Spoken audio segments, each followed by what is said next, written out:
Okay, guys, how are you? This is EBM, and today I'm going to be live. I'm live mainly on my YouTube account, and the title of today's presentation is The Guide on Starting Life in the United States of America and Be Able to Succeed. That is today's guide. The live stream I'm doing on YouTube, but I'm also on Facebook group. I'm also on Facebook page, which is EBM Scholars Official, but I'm also on Instagram. So don't ask any Swahili question. I'm not going to do a Swahili live stream. This is English live stream, and the purpose will be mainly on being here on YouTube. I will be able to go through a little bit list of few things I think I can be able to talk about before I start going to questions. So don't post questions over and over. Don't post more than 2-3 times the same question. I will be able to go through those questions. The purpose is to help many people to have something to know on how to be able to succeed, and this is the guide I'm going to provide. Guide on starting life in the United States. If you have a question, go ahead and put your question, but let me know where are you right now while you are watching this live stream. The guide on starting life in the USA and succeeding.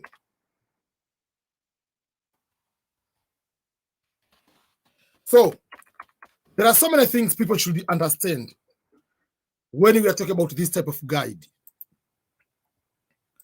When we are talking about the guide on starting life in the United States and how to succeed, will depend on so many factors.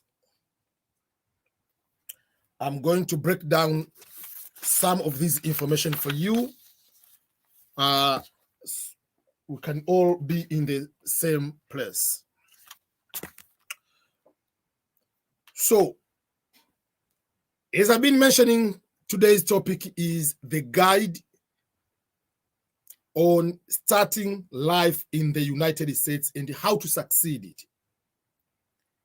In order to be able to explain that in detail, I have to respond to a few things or to give you the highlight of few things. Number one, I don't want to say this is the reason why one person wants to succeed, but the type of the visa you have will play a big role for you to succeed, and especially on the timing of being able to succeed. The visa type is the first blueprint. There are other factors. Yes, I understand, work hard, do this, but the visa type plays a vital role. Why do I say the visa type? For those who do not know, there are two major types of visa or categories when it comes to the United States of America. These types are, number one, immigrant visas. Category number two, non-immigrant visas. Two types of visas. Immigrant versus non-immigrant. But most of us do a big mistake when we talk about terminology being immigrant. You find someone, maybe is coming to the United States to do PhD, is 4 or 5 years program, is ending up saying, you know, I'm immigrant here. No, you are not. You do not know the meaning of immigrant. So, immigrant visas are the visas for the people who are given the visas to come to US to stay in the United States permanently. In other words, to become permanent resident of the United States of America, or rather to say, to become green card holders. That is immigrant visa. You are coming here for the sole purpose of being a permanent resident. And in those types of visas, Nobody is going to ask you a question, will you come back to your own country? Because they know you are coming to be permanent of America. And by being permanent of America, you'll be staying here for the rest of your life. I mean, if you want to go to visit your country, you can go. But if you stay more than 6 months, you might lose your green card because you are permanent of the United States. And another visa category is non-immigrant visa, meaning you are applying the visa, you are given the visa to come to America, not to become immigrant, meaning not to become a permanent resident of America. You are coming here as a non-immigrant, not immigrant. No matter how many years you are being here, as long as you are in that visa category, you are not immigrant. You will become immigrant when you change from category of non-immigrant to immigrant.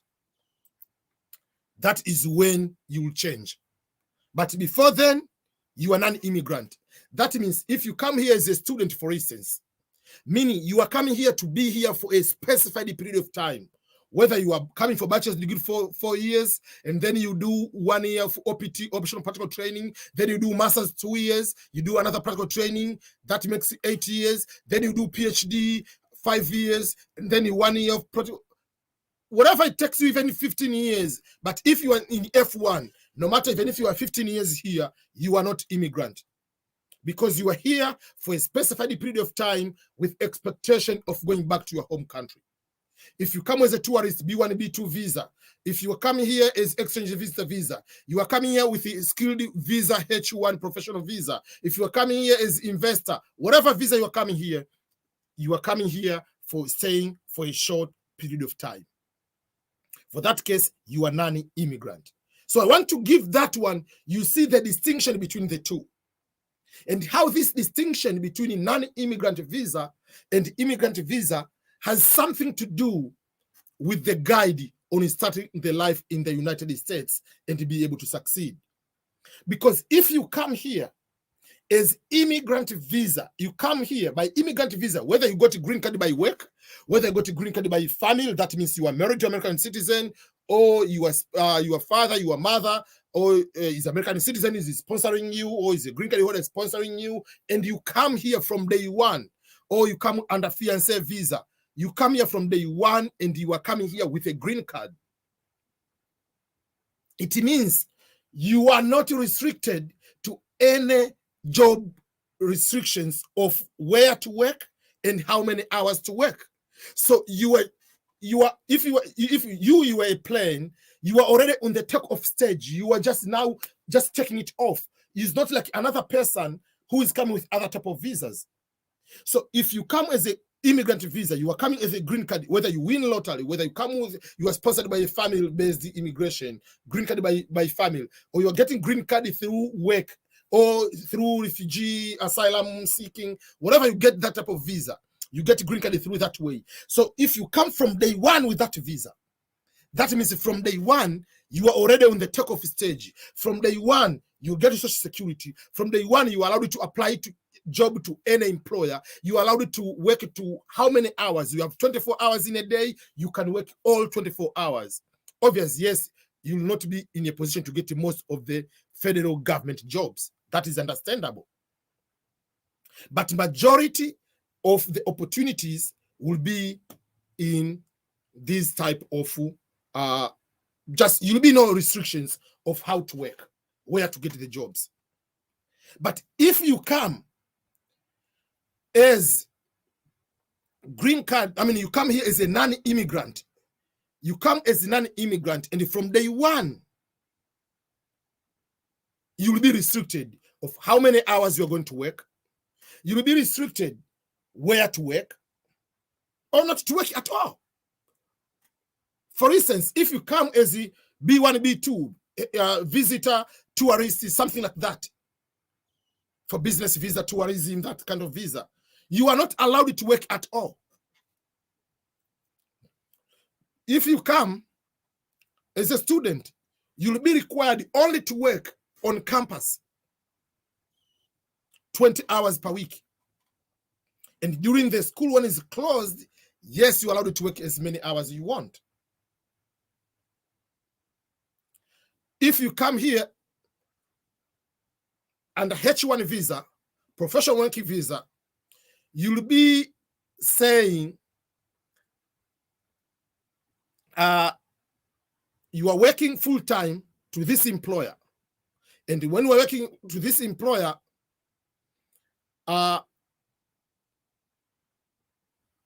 it means you are going to work 40 hours, but that if that employer fires you, you're supposed to go back to your home country. If you are working to that employer for H1 visa, you are not allowed to work to another employer. So other types of visa have restrictions than a green card. So in order, when we are talking about the guide to start your life, will be depending on what type of visa you have. I don't want to mean that if you come with a green card, you will be a guarantee of being able to succeed. That's not what I say. It will help you on the stage to start. It doesn't mean that you are going to succeed. You are already from day one, you are not worrying other things about to get work permit. You are not worrying, when will I get a green card? Because some people get a green card after 4 years. So you are not worrying about that, about let me work 20 hours per week on campus. Let me just do some of this writing online. You are not worrying about that. From day one, you are ready to go. So if you come as non-immigrant visa, apart from other things, you'll be worrying about getting the green card. Apart from how many hours restriction and whatever, you'll be also worrying about how many hours to work. When will I get a green card? That takes time. So when you talk about the guide, you have to figure about that. So that is number one. You have to know the visa type. It will help you a lot. Then I'm coming to point number two. When arriving in the United States, whether you come as a non-immigrant or immigrant visa, because you can come here as a permanent resident, you have won the DV lottery, green card lottery. You can come here from day one as a sponsored green card by family. But you have to make one decision. This is the very important point I usually tell people, is an ingredient for you to be able to succeed here in the United States is to make a decision at a very early stage that are you coming to America to stay here on a permanent in your mind, or you are coming here for a specified period of time and you want to invest or live back to your home country. Let me give you an example. The day you get into the plane to come to the United States, we usually joke that when you arrive in America, at the port of entry, the first airport arriving in the United States, there will be when they say, welcome to the United States of America if you're a visitor, or welcome home if you are green card holder. At that port of entry, after passing that entry, usually there is air conditioning, which can take away your dreams. It's just a joke. But the point is, you have to remember who you are. You have to remember, or you have to know what you really want here in the United States at a very early on stage of your life here in America. You have to make that decision. Are you going to stay here forever? By forever, you can go there back to your home country maybe after 20 years. It's okay. After 30 years, it's okay. But your plan is just to go back there 5 years later. Or you want to stay here for a longer time. That means possibly until retirement. Why am I saying that decision will help you to determine how you want to succeed? Because it will help you to make a decision on resources, on how you use your resources, on how you get your income, on how you invest your income. It will determine what type of careers you have to choose. For instance, you can become a chef here in the US and you get great money if you work in the very big hotels or big companies. But it will be difficult. Let me give you an example of Tanzania. You come here, you study bachelor, masters to become a culinary specialist, to become a chef. And how many hotels in Tanzania have people of that high of certified chef as a job wise? If you're going to start your own business, it's okay. But if you are going back, you are planning to go back and you plan to go to find a job, you have also to decide what type of career, what type of employment do you need to get from US, what type of education do you need to get. Because you can get certain type of education, it is a practical and it is very paying job here in US and cannot be a good paying job in your country. Or because you are planning to go back to your home country, you are thinking that, I'm giving you an example, this type of profession in my country get a lot of money, which is good. I can be able to practice whatever, blah, blah, blah, blah, blah, blah. But down the road, you decided to stay in America because you didn't make that decision very early. You have already wasted so many years, and then it will force you to go back to school. Oh, I want to become a nurse. I want to become a doctor. I want to become an engineer. You are going to start another bachelor degree. But if you make that decision very early, you'll make a decision. What career do you want to pursue? What kind of education, what type of certifications do you need? So that is another point. On the guide to succeed, you need to make the decision of whether you are staying here or not staying here. Even if you have a green card, you have to make that decision.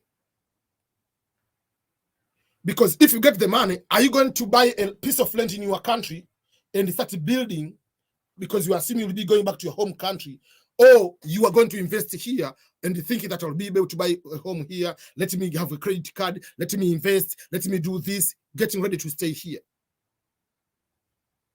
Because how are you going to divide your resources at the same time you want to start? Oh, let me start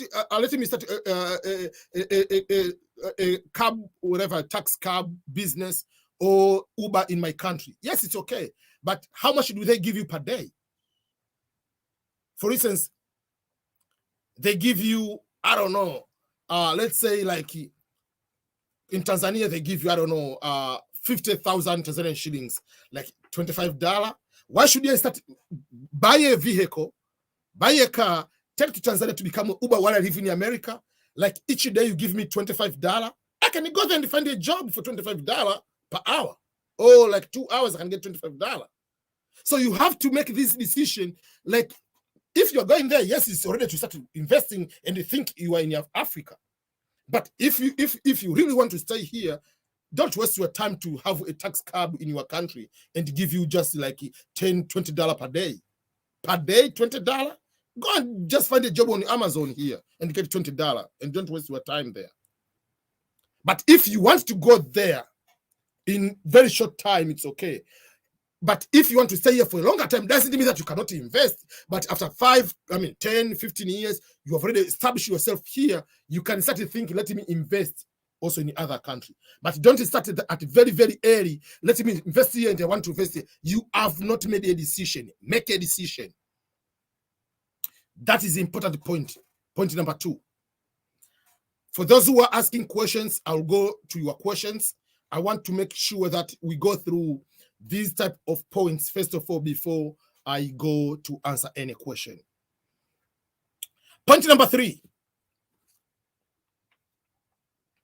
Point number 3 about ways to succeed, or the guide on starting the life and succeeding.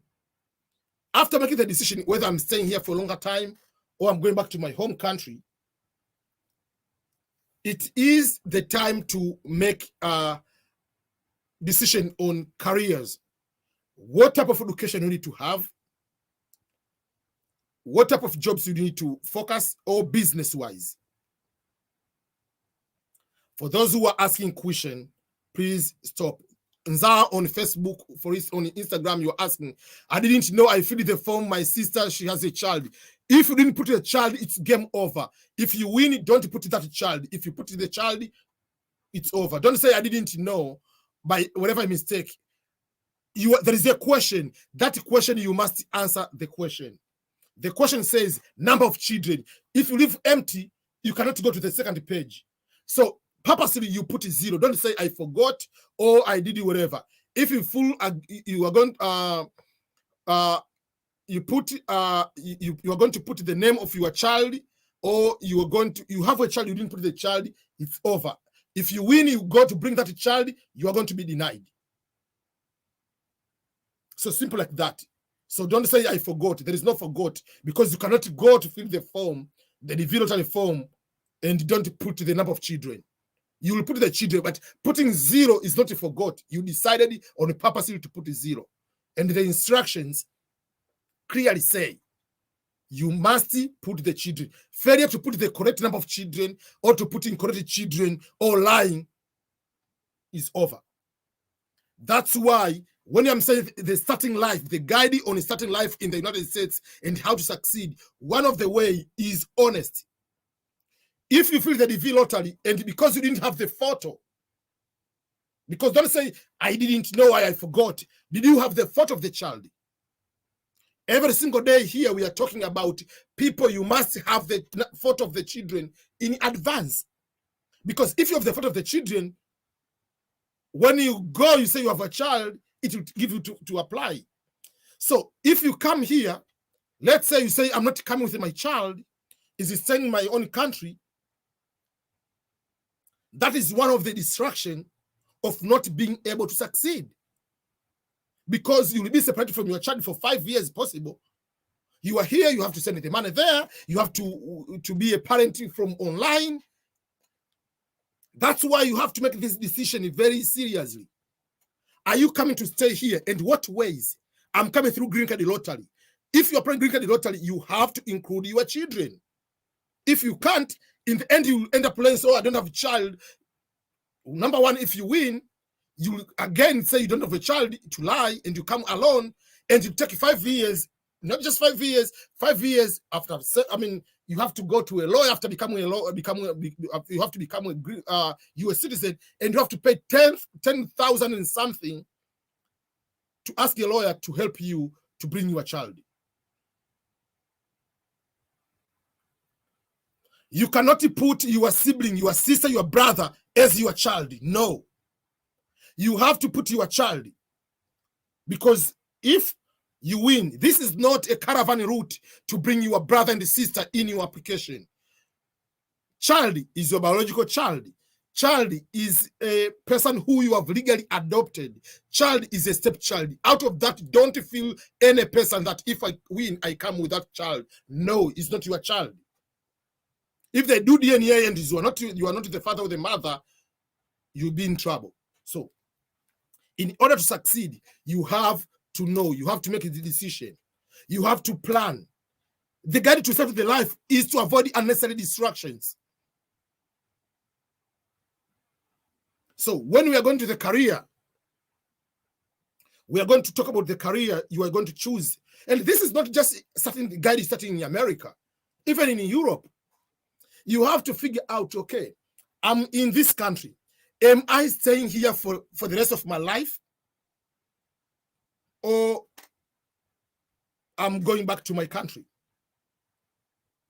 Let me give you an example. Counseling, degree in counseling in US or in Europe is very practical, because there is depression level is next level, is very, very high. And it is the culture of people here to go to talk to a professional licensed counselor, therapist, whatever it is, you have to talk to those people.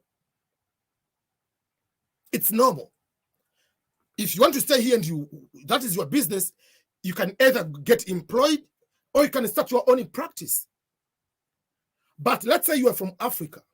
Yes, there's a degree in counseling in Africa, but does it pay? How much does it pay if you're looking for the pay? Many people in Africa are not used to the counseling as a profession. Like, these are professional counselors. Let me go and explain my problems. I do not know you. What if you're going to talk to another person?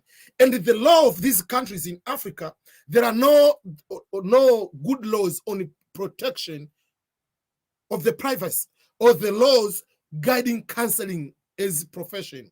But here, there are laws of privacy. There are laws specific in each state, when you get the license, which guide the practices of those professional counselors. So if someone is coming to talk to you, is expecting you not to go crazy talking to other people about his business or her business. So, but if you want to go back to home country, and why are you studying counseling? Unless otherwise you want to become the first counselor to do well, but it still is a very young industry. Unless otherwise, what do you want to do? A dentist in your country or in many countries in Africa is not a big profession getting very high pay. It's just a normal job. But here, dentist is a next level, my friend. So you have to make all those decisions. If I'm staying here, should I start MBA? MBA is not a big deal. But if I go back to my home country with MBA, it will be a big deal. Or should I study nursing? Here, a nurse is a big deal, but my country is a normal job. You have to make all those decisions. So career-wise, decision. What type of job you want to do? And what type of education do you need to have? What type of certifications do you need to succeed in that industry? If you want to do business-wise, whether you call it this is business, do I want to own my own practice? If I want to become a lawyer, do I want to get hired by someone or to own my own practice? And if I want to do, what type of specialization do I need? What type of equipment or what type of things that do I need to have? Will I do this business or self-employment in US, or should I do in my country? Or should I do both?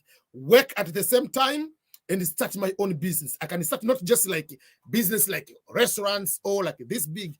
I can start doing clothing business on Amazon or clothing business on eBay. Should I do that, something like that? Should I start selling something online and do that? So you have to make this decision very, very early. And one of the ways will help you to make this decision very early is to be surrounded with people who have succeeded, to be surrounded with people who have good intentions, to be surrounded with people who are also from this country. Yes, you have friends from your countries who are immigrants too, but you need also to have friends who also are here, born and raised here, from different professions. Don't come here because you are from Kenya, you want to be eating ugali and eating kachumbari only with the Kenyans and the Tanzanians or East Africans. You don't want to hang out with people from West Africa. You don't want to hang out with people from Europe. You don't want to hang out with... That will not be able to do well. Have friends who are immigrants from all over. Not just because you're immigrants have to be your friend. Are you immigrant with a positive attitude, with the mindset that you are coming here to conquer the world? You are here to succeed, to reach your own dreams and American dreams. If you are that type of friend, I will be able to gain something from you. But if you are not that type of friend, I'm not going to help you. I'm just continuing my life to find the people who can add value to my own life.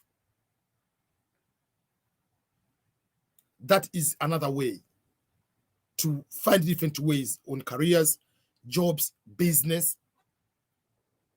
Come with the mindset that I'm going to America, I'm going to Europe.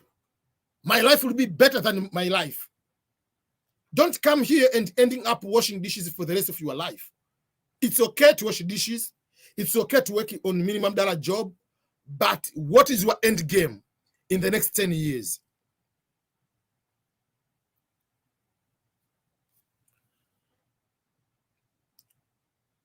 Brian Ndaje, it's very simple. You are asking the question.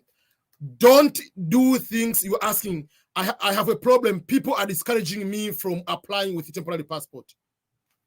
Who are those people? The problem is you are listening to people who do not know. It's your choice. Apply or don't apply. Temporary passport. How do the US government know that this is a temporary passport? The passport like this one and the other passport both expire after 1 year. What is the difference? What they need is a passport number and expiration date. Where do they say this is a temporary passport? If you want to listen to those people who do not know, listen to them and don't apply. But if I've already talked about, at this point, I'm not going to answer unnecessary questions. Because we have been saying this one since May. Get the temporary passport, get the passport. If you think that people are discouraging and you listen to those people, you think that those people, they know more about green card than me, follow those people and don't apply. Go to the DV lottery instruction and tell me where it is written temporary passport is not required.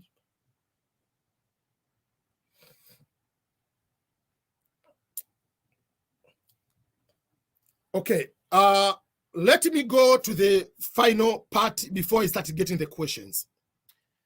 The guide on starting life in US and how to succeed. But this guide can be also for people in Europe or Canada and Australia. When you have already made a decision that I'll be staying here on permanent or I'll be going to back home, you have made a decision on what type of visa you have, whether it's immigrant or non-immigrant. If you have non-immigrant, obviously you have to find a way first of all to become immigrant if you want to stay here on a permanent basis. Then you have made a decision on the career choices, what type of education, training, certifications, or jobs and business you want to do. And also, it comes to the last piece on the money management, finances, retirement. That is the big piece of how to succeed or the guide. Remember, majority of people who are coming to Western life as immigrants, majority are already above the age of 30. Majority.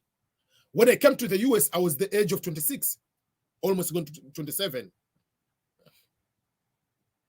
But it used to be, according to the US statistics, it used to be the people who are coming to America, the average was 28.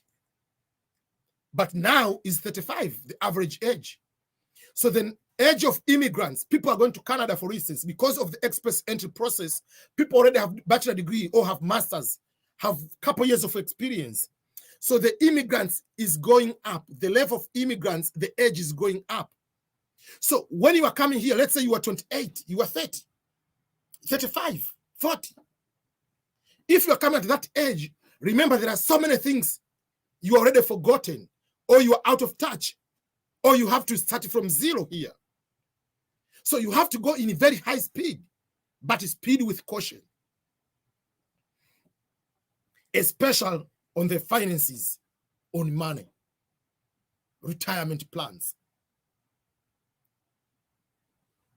So let's say in a normal way, you came to the United States at the age of 30. Remember, in the US, someone at the age of 16 is already allowed to start working in a professional setting, but the father or mother, parents must make the signing approval. So that is something you need to know. So someone who is 15 or 16 years old has a good credit score. Someone already in the here in America, a parent have a tendency of adding a child in what we call just the authorized user of the credit card. A child is about reaches 16, a parent is going to apply another credit card for the child, and the parent is on that card so that can make sure the child has a very good credit. I will explain a little bit about what is credit and why is it important. In the US, it's different from Africa. In Africa, if I want to borrow money, I go to borrow money from my friend. I can borrow from person A, I can go to person B, person C, to my mother, to my relative, whoever, blah, blah, blah, blah. But if I don't pay that money on time, those friends will start talking one another. There will be a word rotating around the street that if you lend money to Mr. A or Mrs. C, they will never pay you back. So you'll be having a bad reputation. You will not be a reliable. You will not be a trustworthy person. So for that particular case, if you go to borrow money from any of your friends, they will never give you any money. So that is how you burn your trust. But in America, we don't go to borrow money from friends. So we go to borrow money from banks. So banks, they have different ways, or financial institutions. There is the first financial way, which you borrow the money as actual money, as a loan. But there is another way you get credit. The credit is just credit card.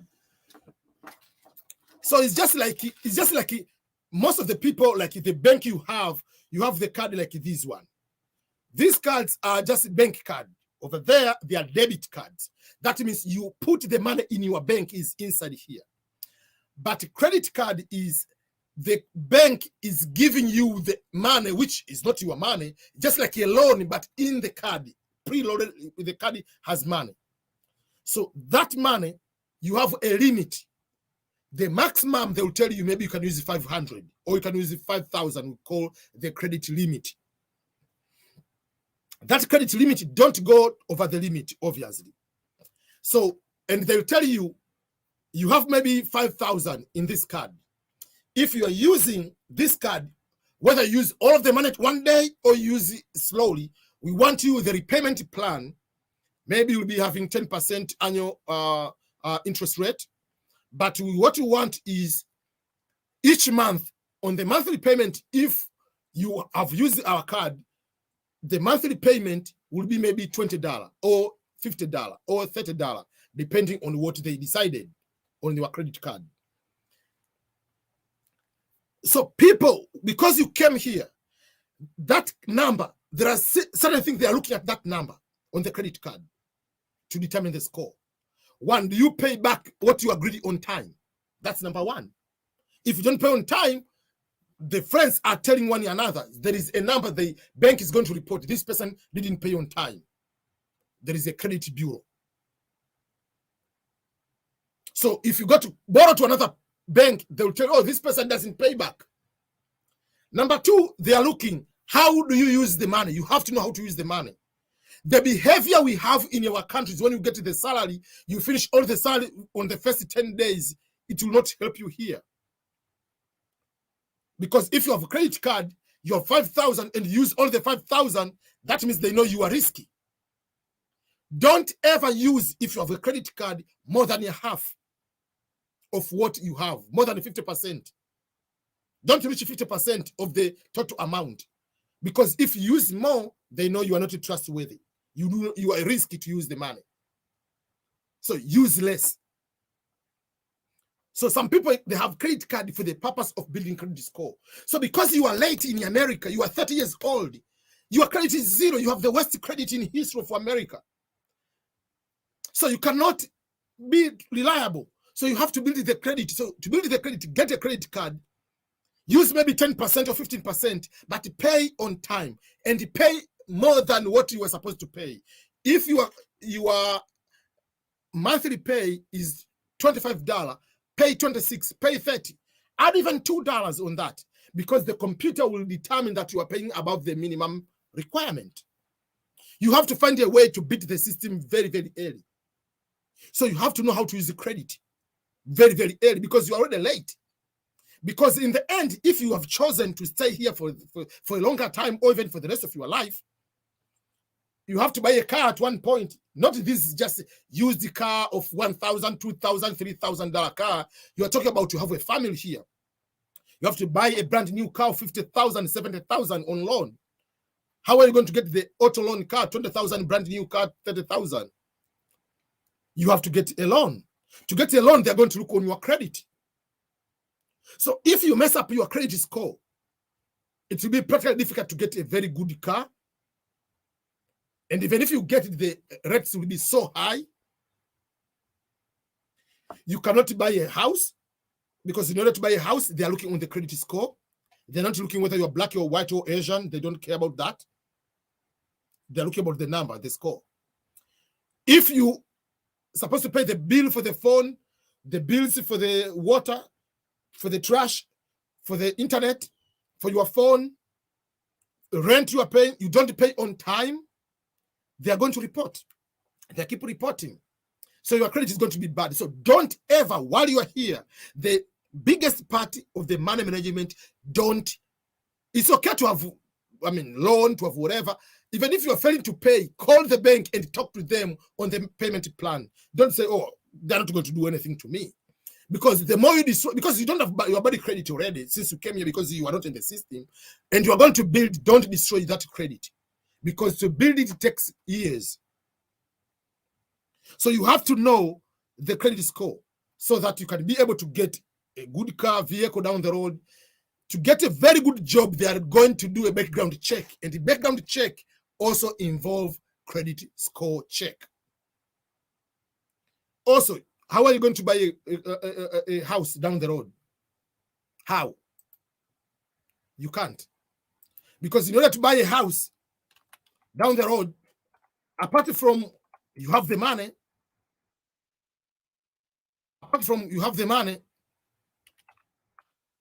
I want to show you, for those people, I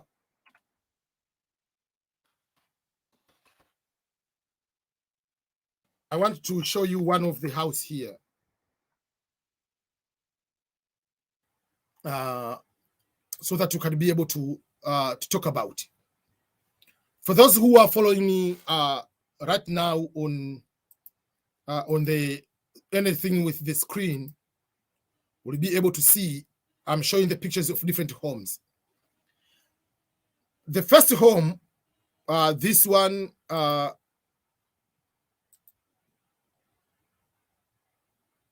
this one is my home. This one is my home, where I live. In order for me to buy a home like this one, they didn't care about my color. They didn't care whether I have accent. They didn't care if I'm coming from Africa. What they cared, they are following things. What is your credit score? Do you have income right now? In the past year, 2 years, is your income stable to be able to pay our mortgage on monthly basis? And number 3, usual, it didn't apply to me, was, do you have a down payment? But for me, I was a veteran, so I didn't pay down payment. I'll talk about that. So for that particular case, I got the house.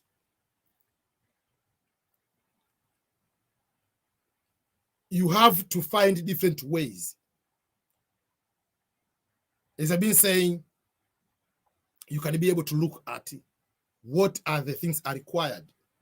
So when you come here very, very early, you have to know, if I want to buy a brand new car, what are the requirements? If I want to buy a brand new home, to buy a home or to build a new home, what are required? If I want to get a business loan, what are required? Because if you don't know all these kind of things, you will end up into the trap to be all the time be upset with white people. Oh, these white people, oh, they just, because I have accent, they don't want to give me a job. Because I have accent, or because I'm from Africa, they look at me, I'm black, because, oh, don't find any excuses. When it comes to the economy, man, they look about the numbers first. They don't care about your race, your number. There is no in that form about what is your race in order to be given the loan. What is your credit score? Yes, it happens that most of the white people have good credit score because they talk with their children about money management very, very early on. If they have money, they find professionals on how to handle the money. Go even to the athletes. You'll find how many athletes who are broke, who get bankrupt, majority of them are black. Why?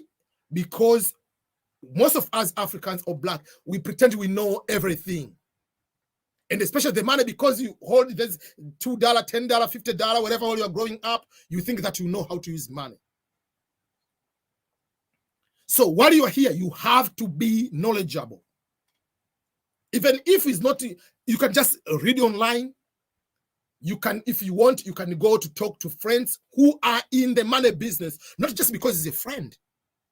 Find people who knows, people who know about money management will help you. Someone professional, there are courses you can go and check on how can you buy, even if you don't have fund to plan to buy a house. You are here from the first week, you're international student. Just how do you buy a home in America? Ask your question, those questions. So that from very early on, you have the mindset, your brain is just, oh, one day I'll buy a home. You know, I don't need to mess up with a credit card. But there are some people that stay here for 5-10 years. They've never have credit card. Myself, I was the one. I didn't know about credit or credit card for the first 2 years. Or a year and a half, 2 years. Because first year I was just full enjoying American life with international students, whatever, blah, blah, blah. Yes, I was focusing more about getting scholarships. So I didn't focus on how to buy a house, how to get a new car, how to do this one. That was not a priority. I didn't know. When I came to do my master's now in San Diego, in California, my wife was, at the time I started dating, whatever, getting ready to get married, that is when she told, oh, this is a credit card. How does that work? So I started learning more about that. So you have to get to know these things very, very early.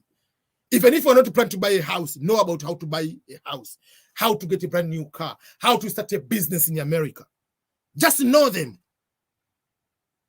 So that the time comes, you can make a decision. Because you cannot make a decision, I want to own the business. You have never thought to what it requires or what it takes to become a businessman in America. Because you can start a business like Forever Living in America. You cannot go to home and tell people about to buy Colgate. No, you can't. So you need to know what to do online and offline lifestyle. Speaking of money management, which I talk about retirement, credit score, mortgage, all those kind of things. I'll also talk about a few other things which I know they'll be able to help you.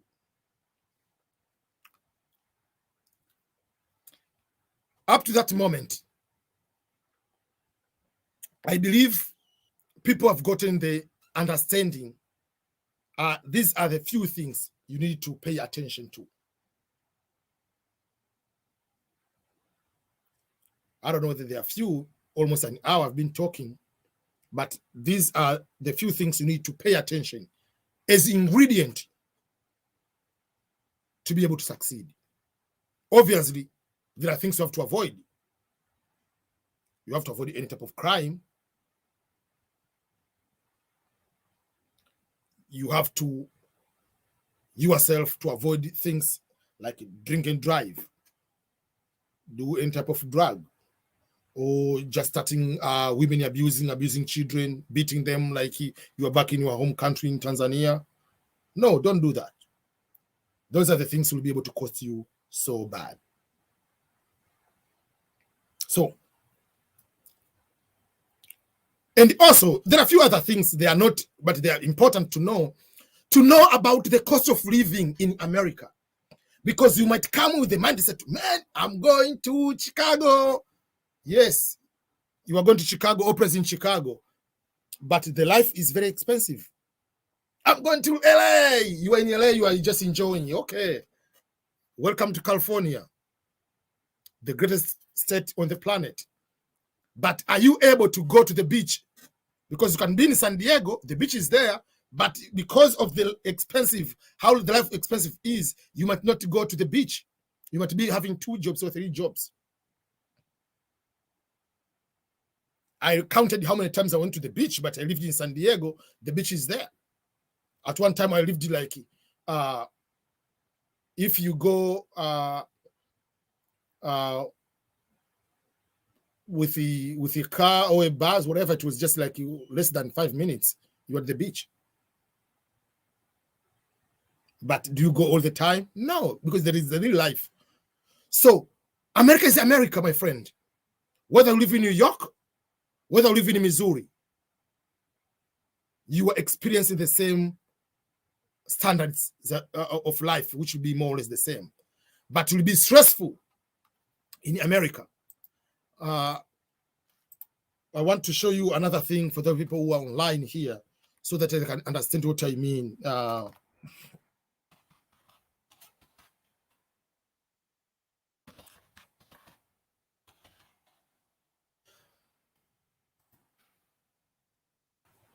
So these are the things people should know.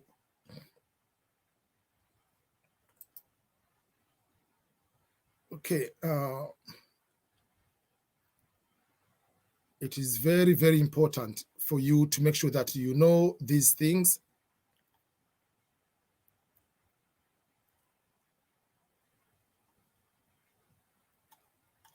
Because otherwise, they will cost you a life. You might end up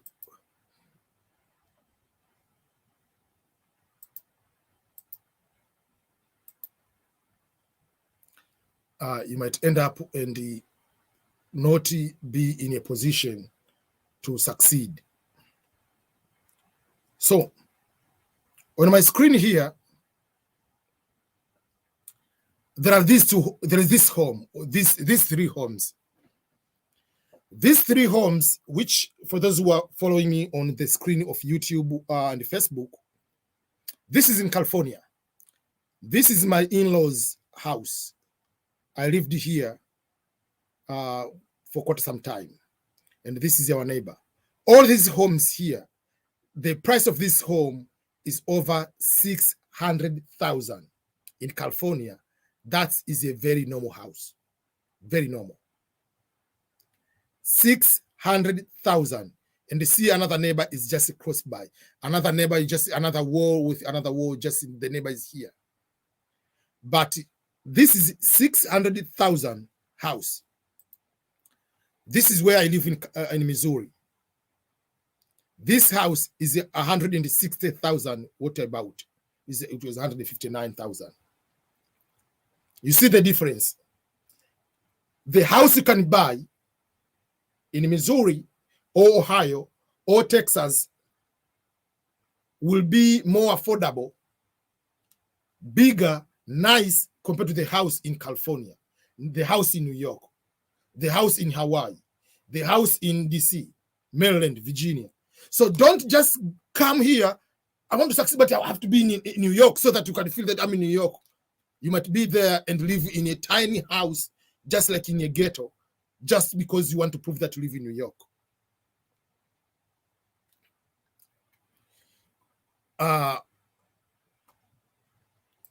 Let me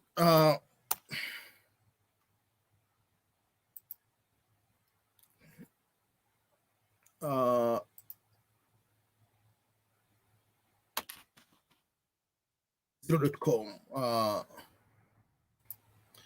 So I just want to show you quick some of the homes for those people who are following me on online. Okay. So let me put the homes in San Diego, California, first of all.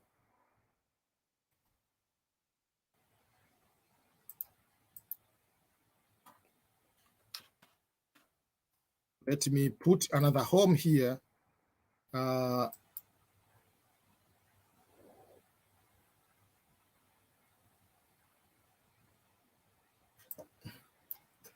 Let me find another home, let's say in Belton, Missouri, the city where I live. And then you'll see the difference. Okay. So if you go to San Diego,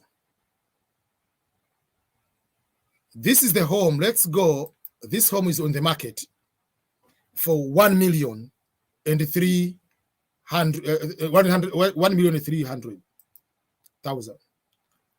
And that is US dollar. This is a tiny home, very tiny. I want to show you some of the homes so that you can be able to see what does that mean.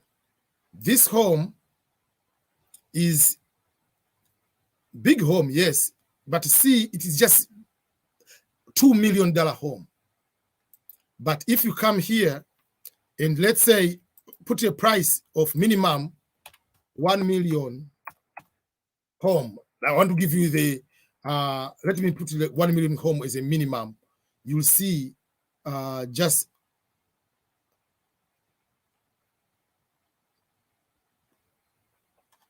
first of all, there are very, very few. Most of these are just like okay.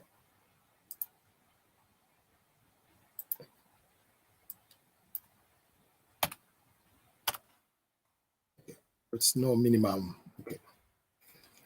But we'll see the homes here. This home is 300,000.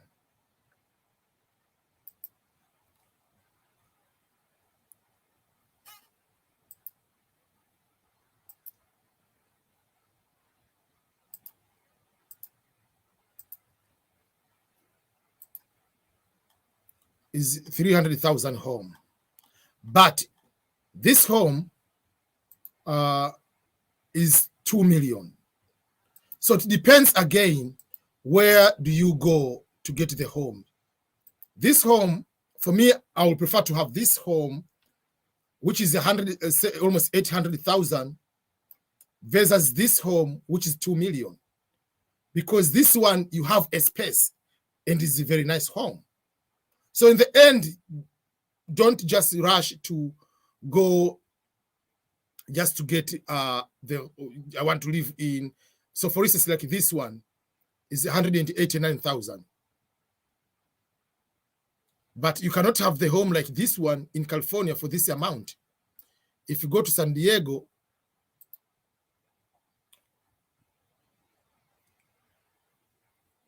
most of the homes you see, they are so expensive. See, like this is a perfect example. San Diego. See that tiny home. This one, 800,000. This home, where I live, 160,000.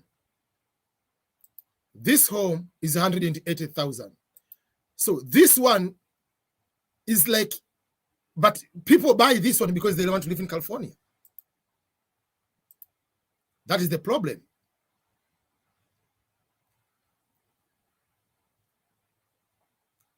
People want to live in California so bad, they end up just buying the home of that nature. You're in Kansas, you have this home with this big place, but you go and live in this tiny home. Neighbor is just here. You cannot even talk anything, and that's how it is. So one of the other way, there are things you have to avoid, is not to live in a place where just you look for the prestige. I live in America, I want to live in this kind of state. You have to be in a position to also think about what are the things which you will be able to do. Dallas, Texas. Texas in general is very affordable. Someone on Instagram is asking, what about Dallas, Texas? So Texas is very, very affordable in general. That is another very good state. Dallas, Texas. Oh, Houston is very affordable. I'm talking, it's very affordable. I'm comparing. So if you look on the homes, I'll put this website, you can be able to. So when you're brand new in America, just start looking for the homes. It gives you some energy to start to think about, oh, okay. That's why when I was in California, I started my life in West Virginia. Obviously, first year in West Virginia, second year, moved to California. I got a scholarship. I had no choice. But it looks like, oh, let me go to California. But this home, which for the people on Instagram cannot be able to see. Okay, let me show you this way. I don't know. For the people in Instagram, so that you can be able to see.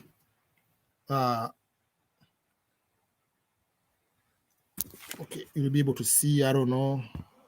So this home is 200. This home is 225. This is Texas.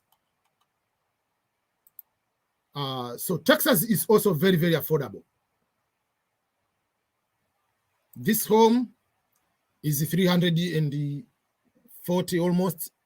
But look at San Diego. This home is almost nearby $1 million. It's just a normal small house. Another house is there. But because you live in San Diego, that is what you are going to get to. But Dallas is a little bit expensive. Let's go to Houston, Texas. You see, Houston.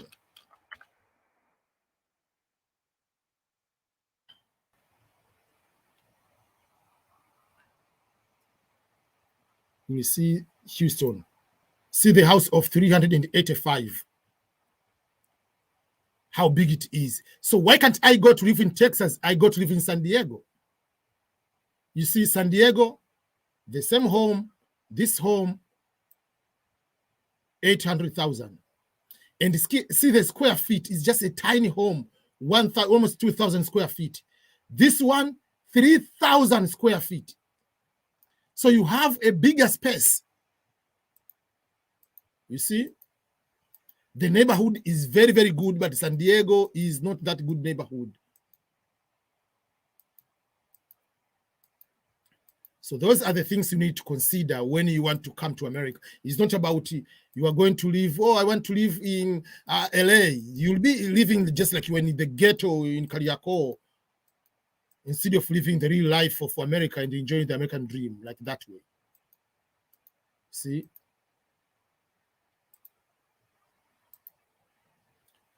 So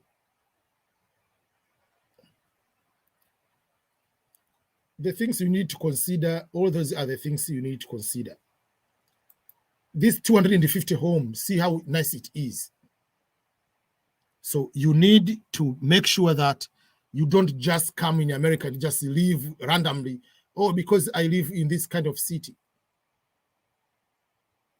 That's all. You end up that way. So this is 800. See the house of 800,000 in Texas versus 800. I want to find the one from the front first of all.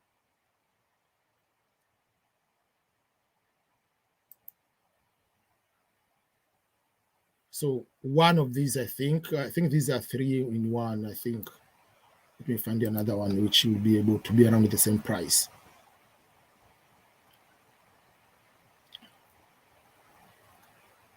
Yeah, so those are the things I want just you to pay attention when you are looking for the homes or where you live.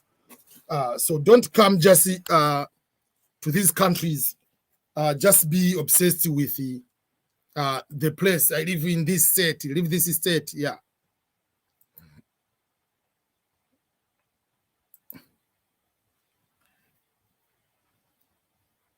Let me answer some few questions. Someone is asking about what is the best travel insurance in US? Health insurance, the website for the buying used car. So first of all, health insurance, it depends.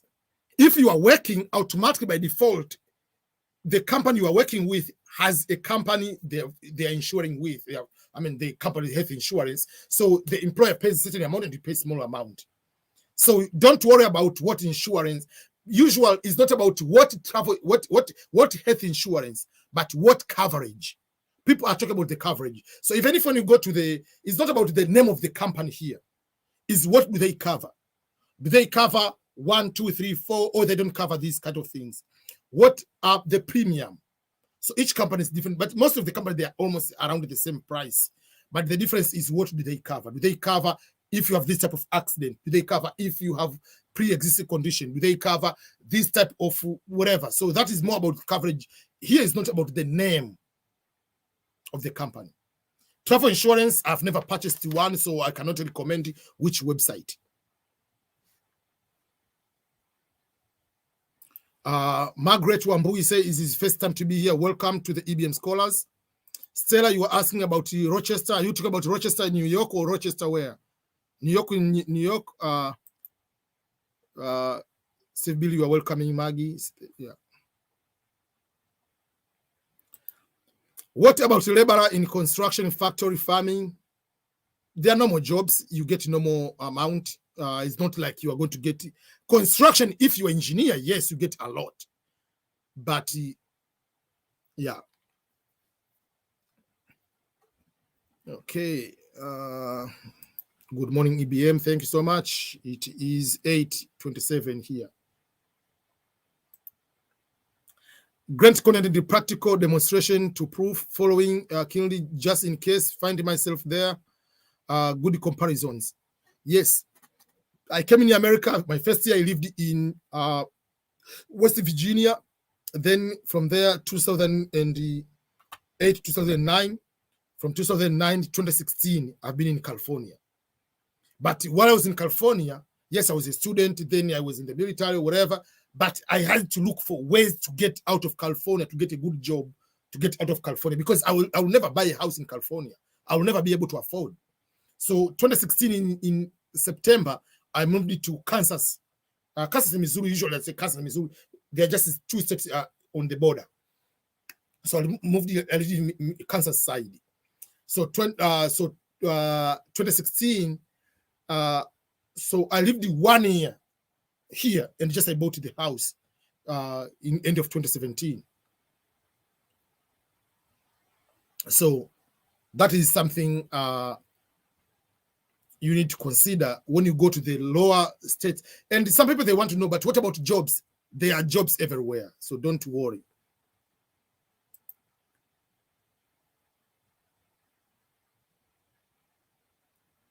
Yes, someone is asking, and what I get it here is you need to research well what you want to study. Yes.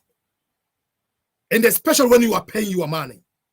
Don't come with the mindset, oh, you know, MBA in my country pays well. MBA is nothing here, my friend. Oh, I want to become a lawyer. It's okay, you can become a lawyer, but you have to research. Are you going to be a constitutional lawyer? Do you have to know a lot of constitution of America? Are you going to be immigration lawyer? It is easier for immigrants, internationals to, like to be, for me, if I become a lawyer, it's easier to become an immigration lawyer. That's why I had more interest. I studied more about causing law. I haven't decided to become an immigration lawyer, but those are the things. Someone is saying, talk about rent. Okay, let's talk about rent. Rent is the similar thing. I want to show you, let me go to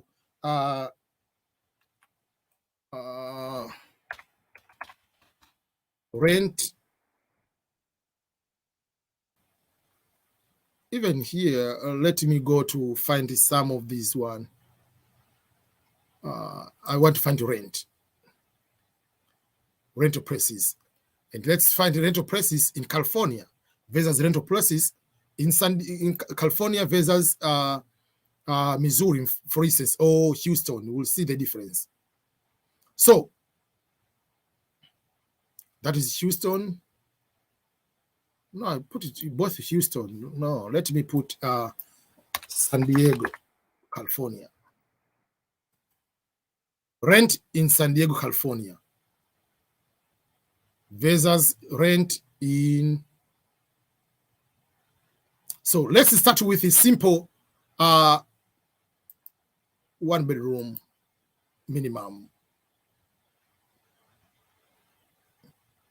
Home type, I'm not going to apartment. It's just we are going to find just apartments and townhomes. Oh, let's find the apartments, not townhomes. Typical apartment. We'll be able to see what do they mean. So for those who I don't know if you'll be able to see here. I wanted to show you some few things about rent. So here is San Diego. So this is a 2 bedroom. That means it's 2 beds. Inside this one is 2 beds and 2 bathrooms. Is $2,195. That is the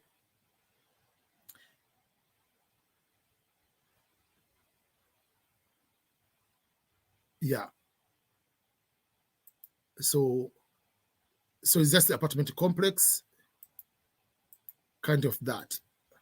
So this is 2 bedroom. Okay, I want to show you another one, couple of these one, and then you're going to be able to see. This one is a nice area. Is a 3,000 one bed, 1 bedroom on monthly basis. This is San Diego. 1 bedroom, 3,000. This is San Diego. It is a nice one. You don't get this. the coaches you don't get. I mean, these things you don't get. Let me see if it is. This is fully furnished. That's why it is expensive. Fully furnished. That means you go and find everything is inside. Like whatever they show here, it is there. It is nearby Old Town.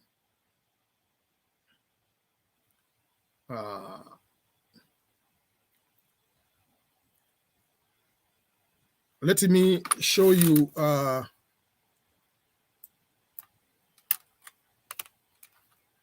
Linda Vista, San Diego. Linda Vista, San Diego. I lived in this area while I was in San Diego. I was a student. I want to show you how this is it's expensive, very expensive. Apartment for rent, $900 per month, 1 bedroom.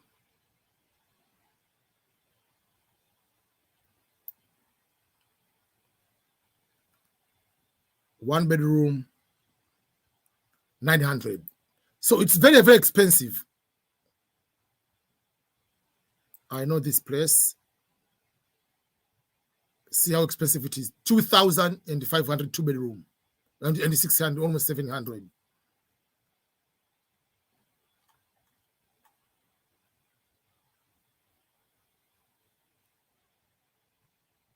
So that is something like that. But let's go.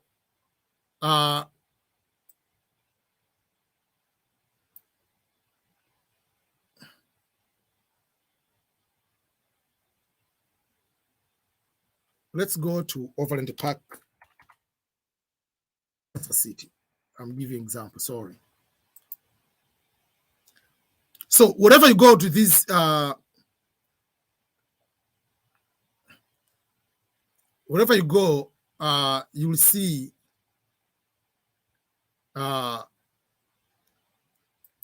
here 2 bedroom, 1 bedroom is 800. 2 bedrooms you go to get about 2,000. I mean 1,000 around that, which is very, very normal and very affordable in a normal way. Let me see. Let's go. I want 2 bedrooms. You see the 2 bedrooms.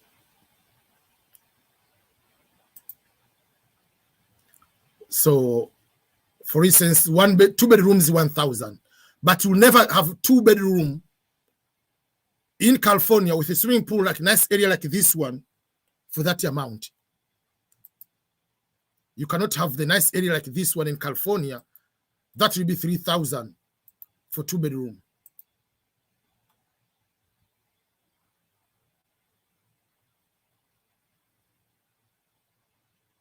You see,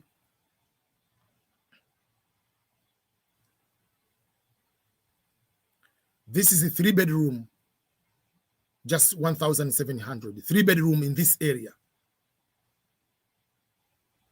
But you cannot have 3 bedroom in the nice area like this one.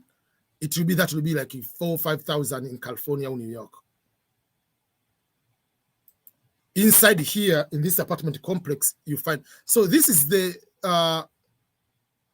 what I was trying to share. Like,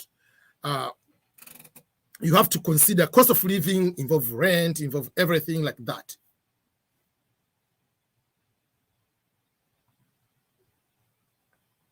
Oh, sorry. I have to move from this one. Okay. Sorry, everyone.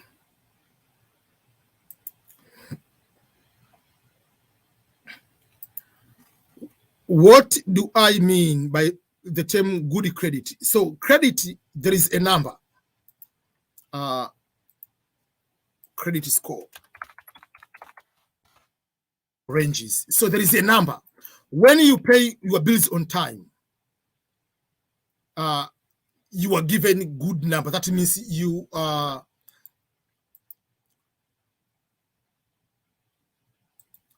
that means let me show you what they have here. So these are the numbers, what they mean. So the numbers, if you have 300 to almost 579. That is a very poor credit. So if you come to America, obviously you are zero. I mean, you are 300 basically, because there is no zero. They start with 300. So you are poor. Then up to 600, something like that, whatever they say fair. Then good credit is 670 to 7 whatever. Then very good, then very exceptional. So that is the maximum is 850. So the more you go up, the more good, or I mean good, better, whatever, I mean very good, whatever is going up there.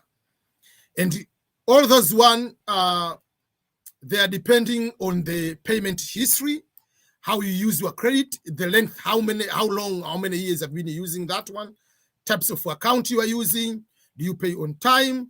So payment history, everything they put this one. So the amount you owe, it contributes 30%. So if you use a lot of your credit card, you are given 500 and you are using 400, that means you are reliable. You are so bad.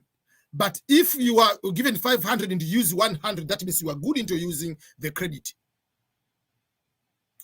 Yeah, payment history, that means how long have you been using that one. So this, they say total usage, balance available on the credit. They say that this is a very good advantage. They give you what are the factors which are going to be able to do that. Yeah, the same thing like this one, they are giving the same information. So these are the things which we need to be very, very careful. Sir, please, I hope this depends on your credit score to be able to purchase. If you want to purchase a house, obvious, yes. If you want to get a vehicle on a loan, yes. If you want to get an apartment, nice apartment, even to rent, they have to check your credit.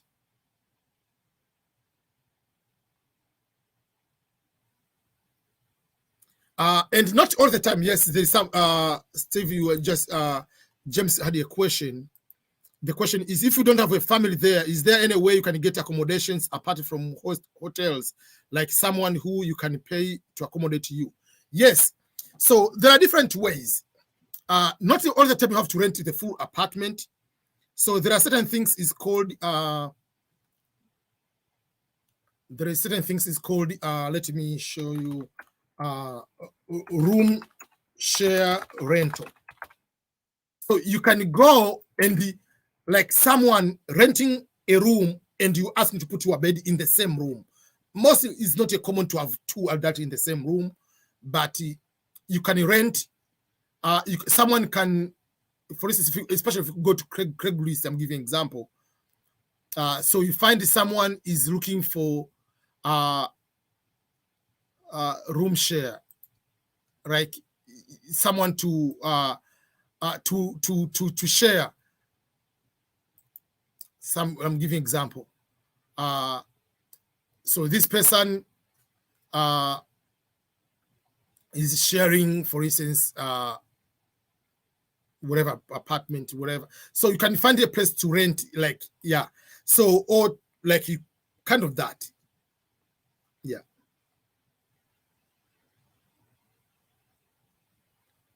I don't I don't have the WhatsApp group. I used to have that one, but no, I don't. Because when I have the number, that is when people start calling all the time. What I can do, there is a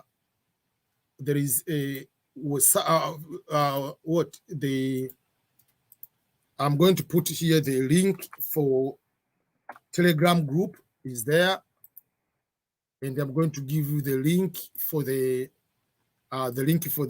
Facebook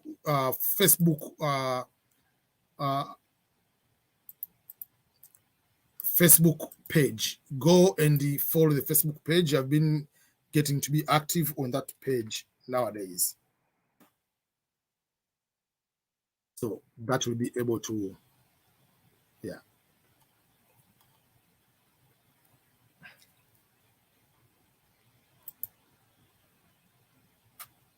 Okay. Hi, EBM. My wife won the DV 2022, submitted the end of July application, both of us, and we are still waiting for the email from KCC to submit the document. Shall we worry? Nothing to worry. Remember, the interviews for the DV lottery just started on October 1st. There is nothing to worry about, unless otherwise your case number is 1. If you're from Africa, from 1 to 2,000, that you have to be worried because your interview is supposed to be in October. But if your interview, interview is supposed to be in May next year, why are you worrying now?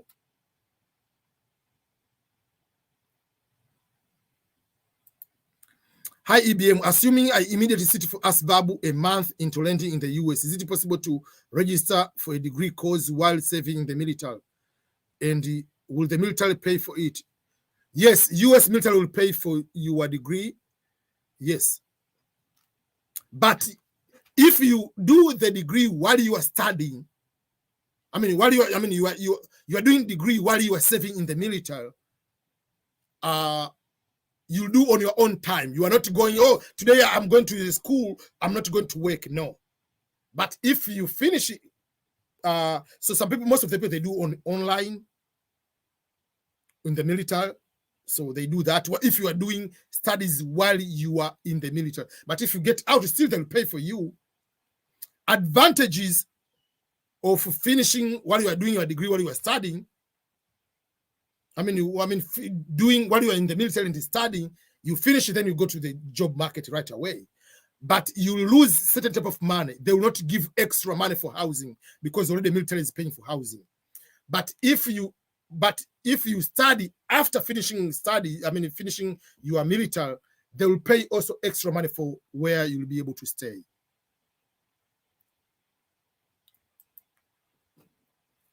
I've already answered that one.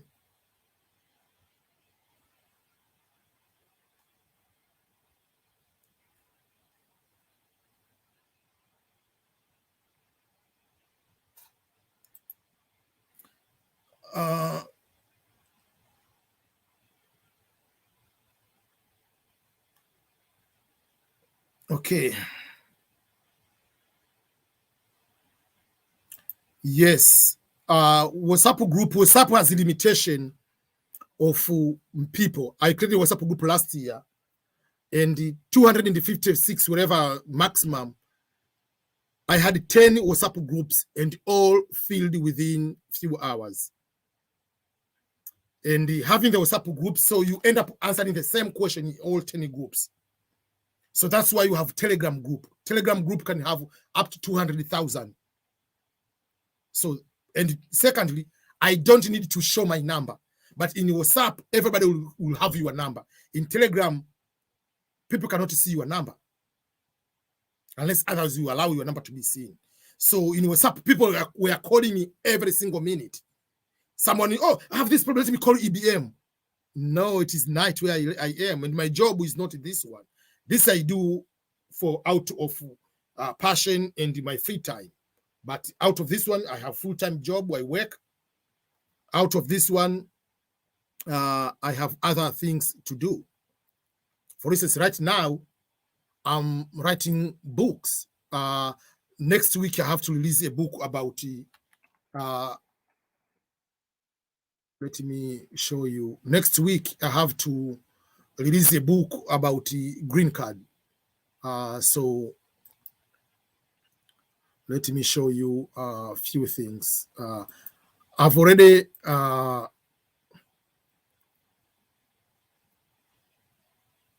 let me show you. I've changed the book title, which I'm working on. Let me show you. Where is this book? Oh, man.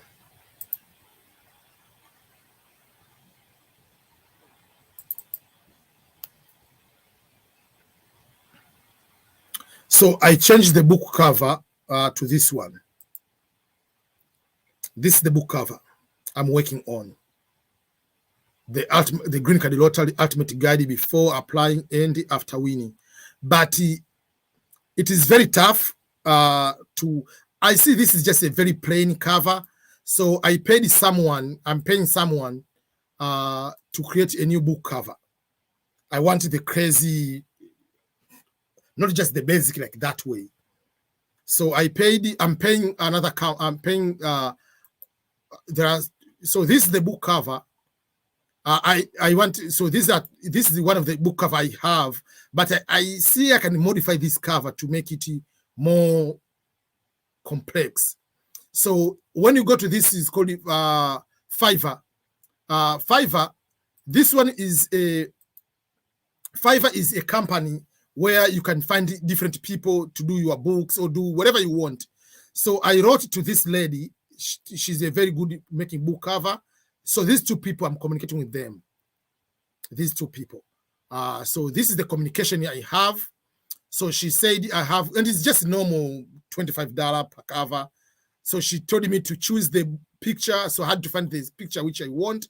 So the final, I want to the book, for those who want to come to the United States, this one, I created a book cover. I want them to use this one, to use this picture. So she's going to purchase that picture.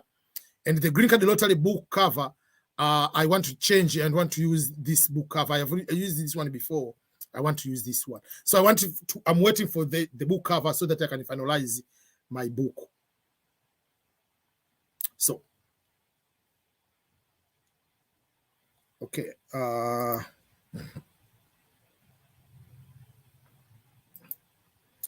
When you do application for the Diversity Visa Lottery program, then you use the photos.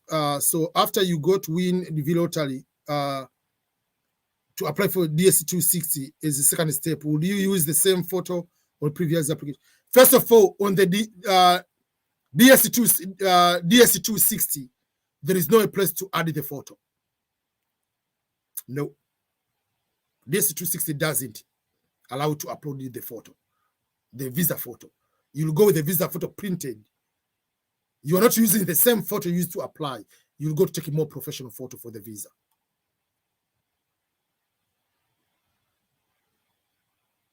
Someone wants me to talk community college. Yes, I will talk about community college. I think I've already created a book cover about community college. I think I've done that before.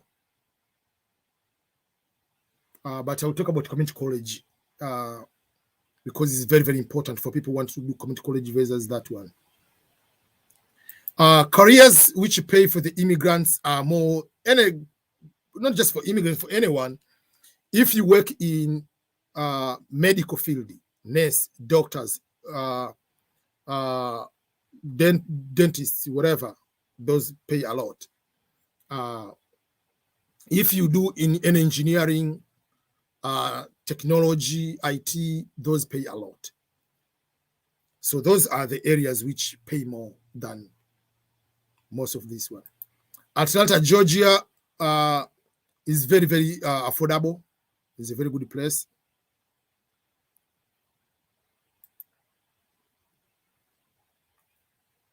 Someone wants to know how much do you need how much money do you need? Let me drink some water first of all before anything. 1 minute.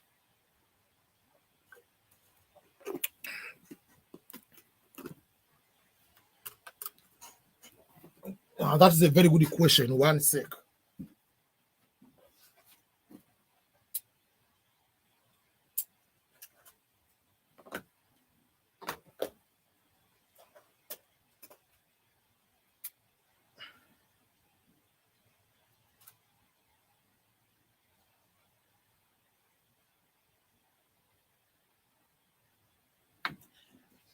Okay.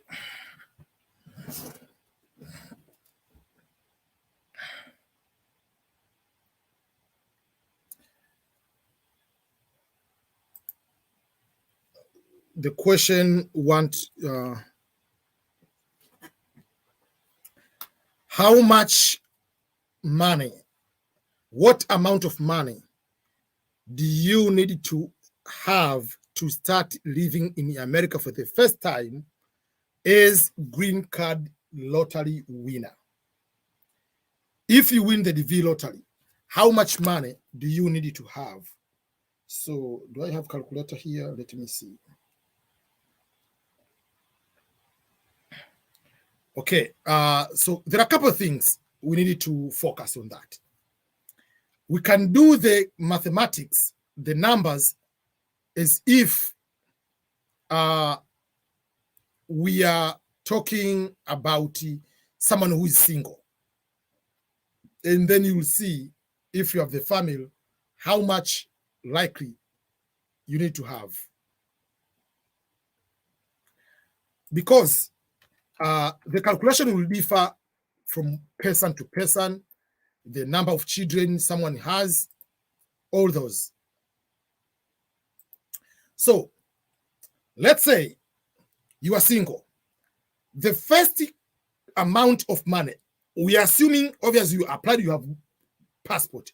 I'm not going to say, oh, the cost of the passport, the cost of the police clearance. Those are minor things. I don't calculate those ones.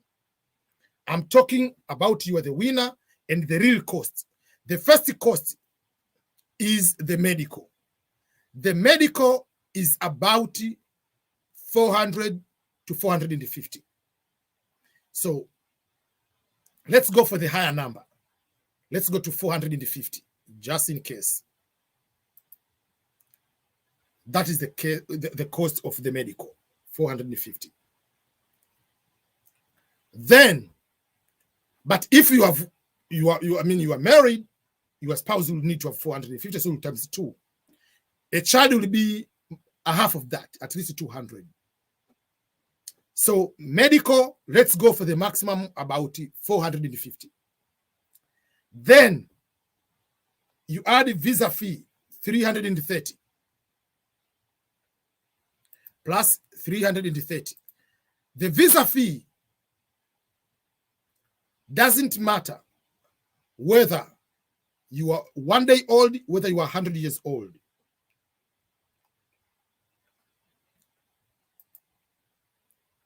Then it comes when you do the interview.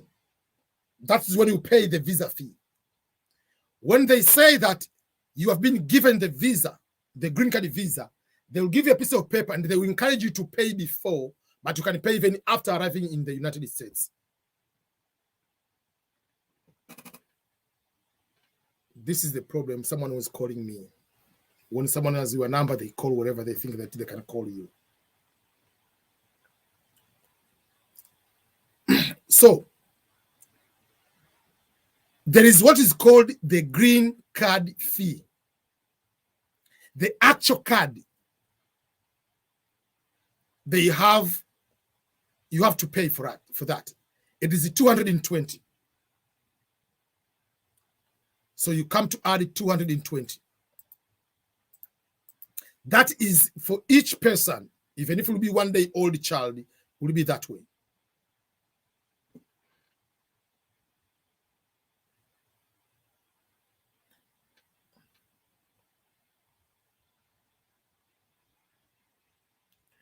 So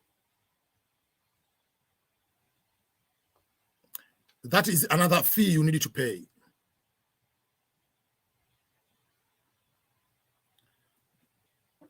It's a fee you need to pay, 220. That makes 1,000 US dollar already. Then there will be a ticket, a flight ticket. A flight ticket will vary from person to person. Will vary from person to person. Are you coming from East Africa, from West Africa? Are you coming from, are you traveling to East Coast, Midwest, West Coast? Which airline are you using? Are you buying one way, two ways? Are you buying the ticket from the day you get the visa, you're traveling next week, next month, 2 months later? But the ticket will vary around 800 to 1,500. So let's put the maximum, let's put the average of 1,000 at least is the one-way ticket.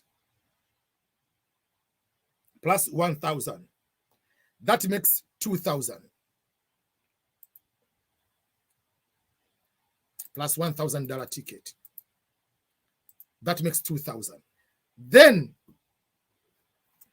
with the 2,000 now we have here, what cost are you going to start in America now? The cost will also depend on the following. What is agreement do you have with your host? Is the agreement you have with your host is that I'm coming to stay with you for 1 week, 1 month, 6 months. Are you going to pay or not paying at all? What is the agreement? So assume agreement you don't pay anything for the first month. Then after first month, you'll find a place to stay on your own. How much money do you need from that moment? You need at least 3,000. So add 3,000 if possible to 5,000. Why do I say you need to add 3,000? I'm saying that way because you need the money to start to have an apartment. So if you are in the state which is not very expensive, you'll be in a position to have a good start. Maybe $600 apartment, you have to pay the security deposit 1 month, whatever. So at least 1,000, 1,500. And to get some few stuff, even the air mattress, some few other things to in your apartment. And you obviously have to find the apartment nearby where you work, so that will be easier because you don't have the vehicle. You don't have the driving license. So overall, if you are single, you have 5,000. That's very good to start with.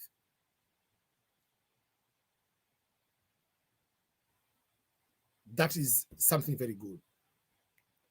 But if you have a family, it will also depend. The good thing is the apartment will not change if you are married. It will be the same one-bedroom apartment to start with. But you have to consider school. If you have a child, where am I going to get? Will the bus be able to come to here? Or I have to take somewhere and I don't have a car? All those kind of things. So those things will be able to vary a little bit. So for one person or a husband and wife only, 5,000 is a very good start to have. But the flight ticket will be able to add, obviously. I mean, if you are husband and wife, the ticket, I mean, the visa fee, whatever. So the first 2,000, the first 1,000 is for husband. If you have a wife, if you have a child, it's about 1,000. Or 2,000 with the ticket, the same way 2,000 will be covering that one. So we'll be adding 2,000 for each person. Medical will be able to go a little bit down, but the rest will be the same. Then to start, as I said, 3,000 per person, but you can add 1,000 if you are 2 or whatever, 3,000 more, whatever it is. But that is how much it can cost per person to start your life in America if you win the DV lottery. But again, it depends also on the state. The apartment in New York has been saying will be different from Houston, Texas, or Columbus, Ohio, or different from Missouri, Kansas, Nebraska, Iowa, whatever. Those will be different.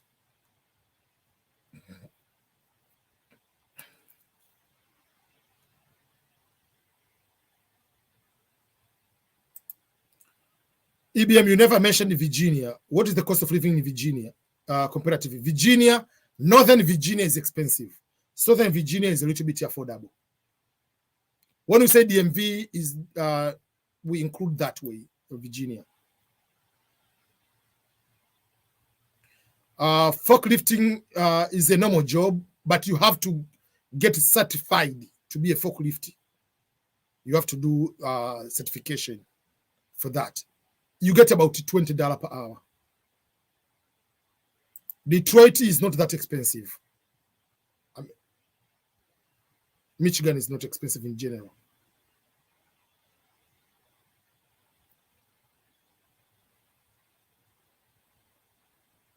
Thank you so much, everyone. Wisconsin is normal. Midwest is Michigan, Wisconsin. Michigan, Wisconsin, Nebraska, Iowa, Kansas, Missouri, all these are middle states of America are not expensive. Even Illinois is not expensive, but the city of Chicago itself within Illinois, that is expensive.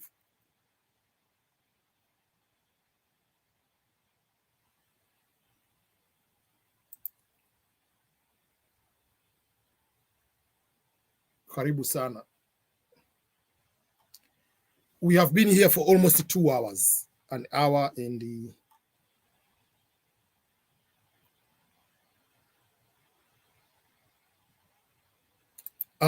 business in real estate.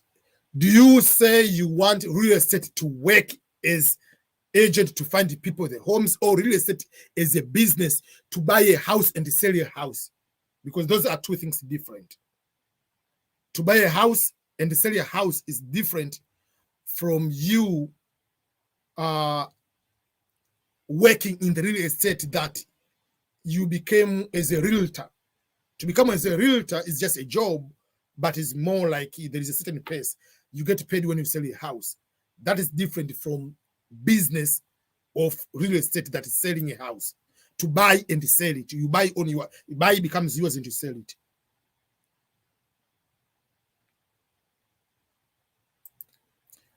Do you get your visa and your passport means after interview? No.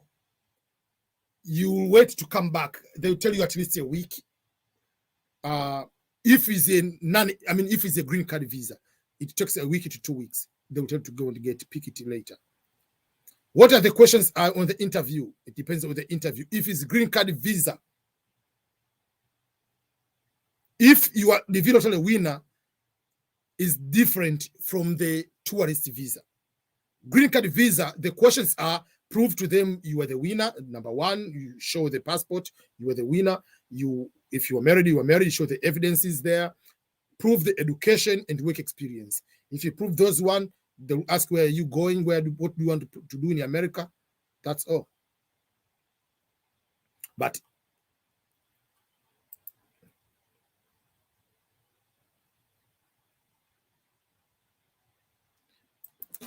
can we ask sponsor help us to rent apartment first, since we don't have credit score to rent apartment? When you come here, don't worry. If you are going to stay with someone like hosting you, if you don't have the credit, usually your rent will be they pay what they call there are two things. One, when you pay the rent, they pay what they call security deposit. You pay almost the same amount of the. If your rent is 1,000, they say you have to pay 1,000 more for the last before you. If the day you leave, you have 1,000 for cleaning. After when they do cleaning, they do everything. They will give you the amount back. So they might ask the more on the security deposit because you don't have credit. And also the other way, they will also call people they can vouch you. They can vouch you and say, okay, we know this person is a good person.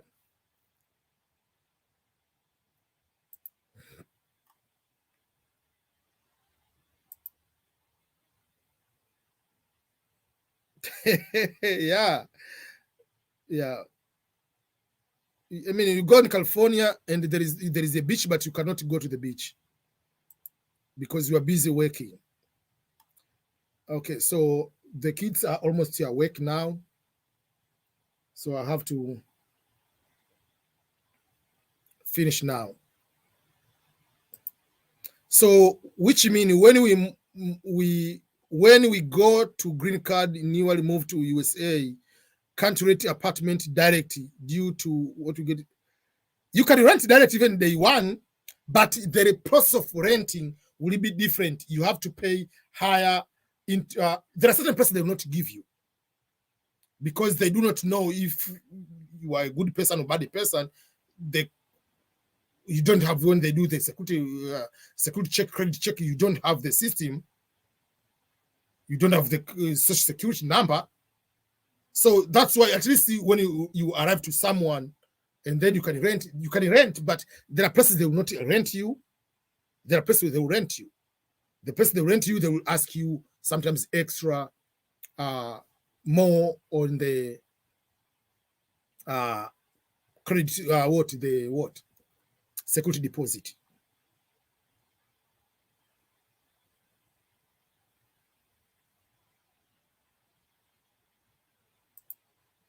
Thank you, brother. But my question is, how comes after winning the V and you are not appointed for visa interviews? Visa interviews are scheduled basing on the case number. So if your case number is 120,000, they're not going to interview you just because you are the winner. You'll be given a visa appointment basing on the case number.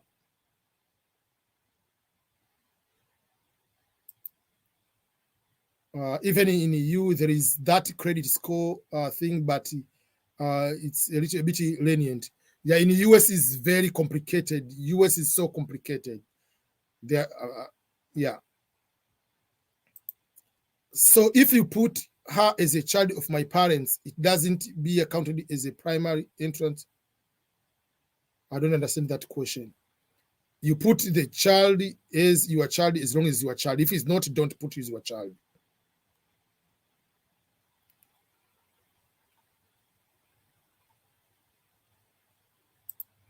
I didn't know I filled the form for my sister as a primary entrance. She is under the age of 18. I will fill the form for my parents. If I put my sister as the child of my parents, yeah, that is, she's okay. Because she's not applicant again. She is dependent at that time. I understand that. I didn't understand the question. I thought you applied for your sister and she has a child. I didn't read the question properly. All African countries are eligible, and you have the chance, exception of Nigeria.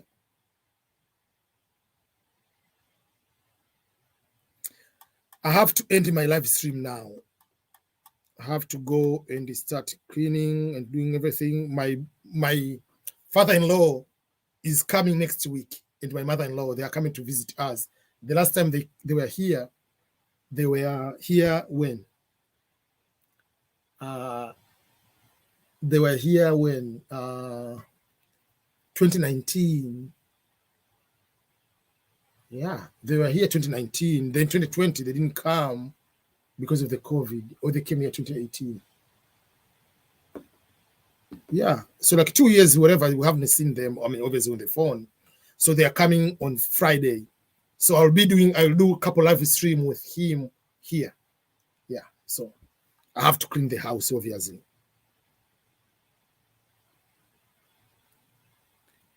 Don't put the photo with a filter. Why do you need to put it? They are not going to find who is going to be Miss World, who is going to be Mr. World, whatever. Don't do the filter. Don't. Can I apply separately with my wife? The wife, you can apply as many applicants and you put your wife. As long as you have a passport. And your wife, if has a passport, can apply as many applicants and add you as the husband. What mean should I explain? The photo must be less than, not photo must be 240 kilobytes. No, photo should not exceed. So if it is 10, it's okay. If it is 20, it's okay. If it is 22, it's okay. If it's 100, it's okay. If it's 131, it's okay. 239, it's okay. But it should not be 240 and above. Should not exceed.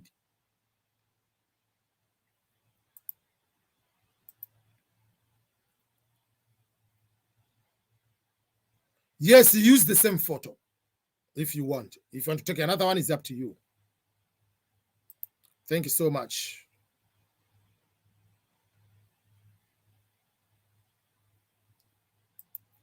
If you live and pay tax in the US, you will always have to file tax returns even if you live in a different country. Yes, you have. Because you have to file tax for the income earned in the US. But if you're a green card holder or a US citizen, even if you live in another country completely, for the full year, you have to file a tax. That is the law. Okay, thank you, everyone.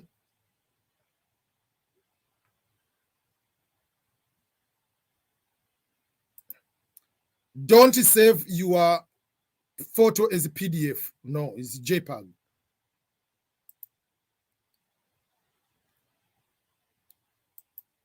I'm over 18. Can my mother put me as a child? If you are 20, you are over 18, but not 21. You are 21, your mother cannot put you as a child, you know. I'm impressed for your confidence speech. Thank you so much. I really appreciate. Thank you for the information, EBM. It really helped me out with this one. Thank you so much, each and everyone.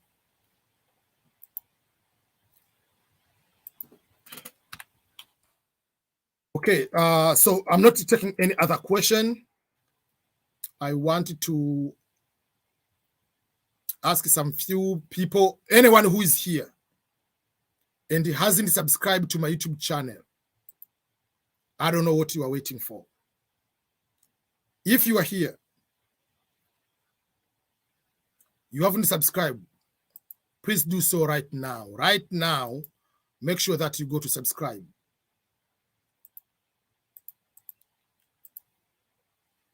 Go and subscribe right now. Right now, subscribe.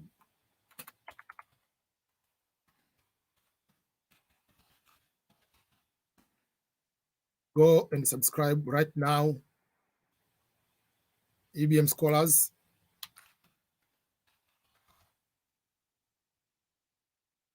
Videos. We are now 77,500. We want to reach 100,000 people. So please subscribe. This is the only thing. I don't request money from anyone. What I request of you is to subscribe, to like the videos, and to share the videos. That's what I need from you. That's your payment for me. And also, for the people who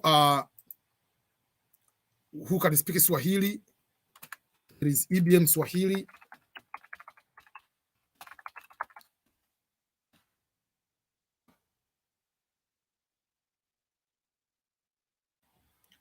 Which they have these videos.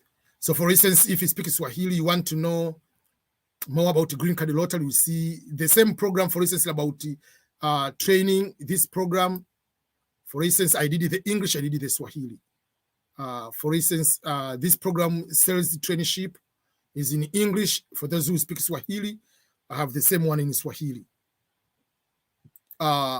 If, for instance, you want to know how to fill the form, you do not, you don't understand the word in Swahili, this is the video. Jinsi ya kujaza form. So I make it the English and the Swahili so that you can make sure that all people get those one. Maybe in the future we'll be having other languages, maybe Yoruba, in other languages, we'll be getting some people who can be able to be part of the EBM Scholars, making videos in other languages too. So we'll be able to do that. And I'll be happy to, I'm still coordinating to have volunteers or people to do internship, to be making videos from other countries. And we can be able to share content here. So I'll be explaining people maybe to interview someone or do some of the same content from different countries. Yeah, so we'll be able to do that in the future. But at the moment, EBM Scholars is still small, but we keep growing. But the good thing is I've been making so many videos, and I appreciate for people who have been here. So that means a lot for me.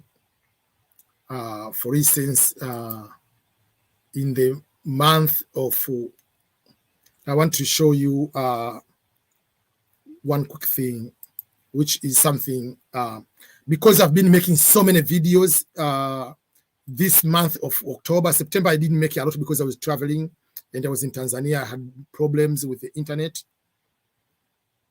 So you see the impression. Impression, it means how many times your video thumbnails were shown to viewers includes only impressions on YouTube, not external sites, whatever. So how many times your YouTube has recommended, shown the thumbnail? So because I put so many videos, is 7.1 million times. And it will keep going up. Because here it was in September. You see, September I didn't put most of the video. September 22, I put maybe one video. September 27th, that is the day I was traveling. I made the video at the airport. Then I came to start making the videos when I was back in America, 29th, when I started making the videos. So you see, the YouTube is recommending a lot. So I'll keep making sure that we're making more videos on that. Yeah. Thank you so much, everyone, and goodbye. Don't forget to share this link to other people. One person, last question. Can I apply with a temporary passport? I made the video over and over. Temporary passport is a passport like any other passport. You can choose to apply or not to apply, but you can apply with a temporary passport.